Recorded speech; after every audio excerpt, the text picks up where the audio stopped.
Welcome everyone, A Guy Trying here, and today I'm going to share some information about the market and print-on-demand beta that's currently going on.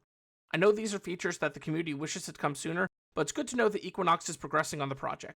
Do note that this is still a beta, so features and functionality are subject to change. There are three main things that the beta covers: the market, print-on-demand, and the wallet. And it's that last one I'll actually want to touch on first, so let's get into it. The wallet is the foundation of how the market and print-on-demand will be able to work, and unfortunately seemed to be the most dysfunctional piece of the beta this week, with many participants struggling or unable to add money to their wallets. As you can see, the wallet shows three main numbers: cumulative balance, altered refills, and sales earnings. Cumulative balance is just the combination of your altered refills and sales earnings. Altered refills is how you will directly add money to your account with a limit of $250 per transaction at this moment.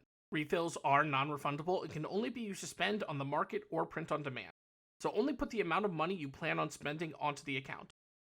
I currently have no refilled money, but $1.23 in sales earnings, so I could transfer that if I wanted to. There is an anti-fraud limit that is a maximum annual earning of $2,000, but I believe that's just a placeholder for now.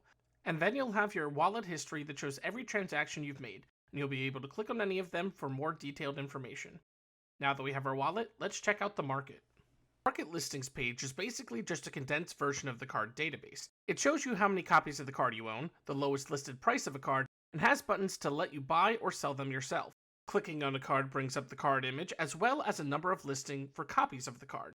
You can filter the market just like the card database, and this will be vital when you're looking for uniques. Unfortunately, you'll get so many results that it's hard to parse through, and the condensed images mean you'll have to click on every card to actually check them. Let's adjust our filters and look for some library resupply uniques that are so good they've been added to the watch list. The only ability filtering there is currently is looking for keywords, so let's add resupply. This does reduce our search pool by a lot, only 21 results in this limited access beta, but because we can only search by keywords and not activation conditions, it's hard to find exactly what we're looking for. We have all these resupply cards, but they aren't the broken beasts we're hunting for. We can see what we are currently listing for sale by going to My Offers, and if a card isn't selling, you can hit the edit button to change prices and quantity of your sales. Equinox does take a 5% fee of any transaction, but there is some text to show you how much you would earn if the offer sells. There is no fee for listing a card, only on a sale. The best feature of the market, in my opinion, is the last tab. Here you'll find listings of all the cards you've added to your want list. As you can see, I have all the promos on my want list, so I can easily scroll through and find the prices of each if I want to pick some up.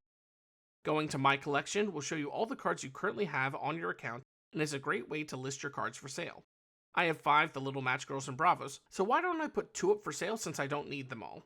And as we can see, the offer has now been added and can be easily monitored. Whenever you successfully buy or sell a card, you will get a notification alerting you to that fact. We have money in our wallet and the cards we want, so let's check out Print on Demand.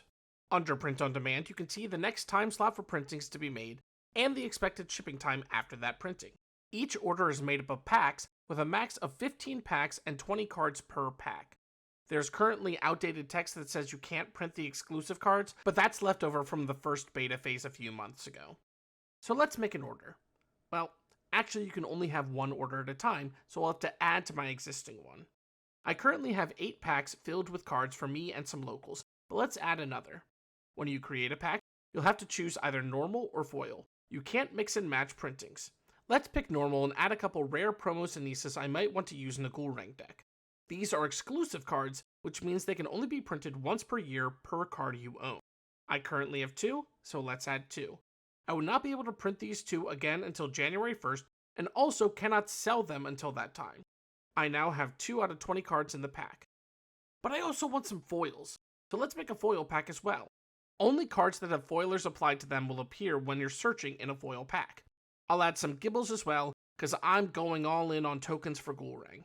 Because Gibble is not exclusive, there is no limit to how many I can print, so I can print 4 even though there are only 3 in my collection. I'd still have to own however many copies I'm running in a deck for that deck to be legal though. Even though we've only added 6 cards to our order, because we're splitting them between 2 packs, our order has gone up by 2 packs. We can see the pricing here, which starts at $20 a pack, but gets cheaper as you order more cards, up to a 25% discount if you order 13 or more packs, which is 260 cards. There were talks of a feature that let you create group orders through your LGS, and I think Equinox are still hoping to implement that at some point, but it won't be at launch. I think there were a lot of good bones in the beta, but there's still a ways to go. The issue with Equinox's payment processing partner has been resolved according to their support, which was the biggest issue in this particular phase of the beta. There are a bunch of functionality features that I would want added to the market, most notably better options to search specific uniques. But I do think that getting the basic market and print-on-demand features out to the community as a whole is more important.